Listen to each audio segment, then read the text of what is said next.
Second, you have the investment timing, which is critical to invest during the rapid user acquisition phase. Secondly, you have the data network effects, which is basically the machine learning platforms.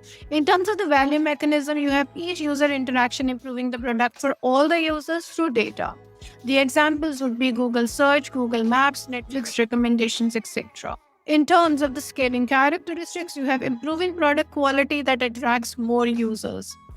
In terms of the investment timings, it is important to invest before data advantages become obvious.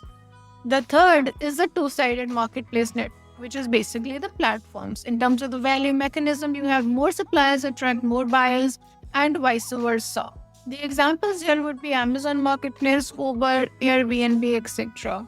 In terms of the scaling characteristics, it's more of a chicken and egg problem, but powerful once established. When we are talking in terms of investment timing, it is critical to support through challenging early adoption phase. Next, let's talk about the advanced network effect evaluation framework. Now, sophisticated evaluation of network effect potential requires understanding of subtle dynamics that most investors do miss. First and foremost, let's try and understand what is the network effect strength assessment matrix. You have network density analysis, you have switching cost evaluation, you have network effect sustainability assessment. And this leads us to the critical matrix and the performance indicators. Now, expert investors track sophisticated metrics that predict network effect business success.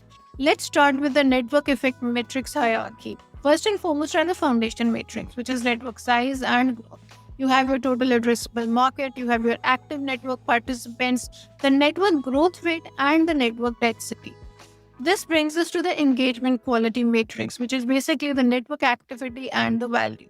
You have interaction frequency, you have session depth, you have content or transaction volume, and finally, you have the cross-site engagement.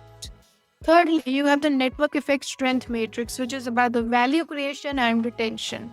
Herein, you have the viral coefficient, your network cohort retention, your engagement correlation with network size, and your cross network effect measurement.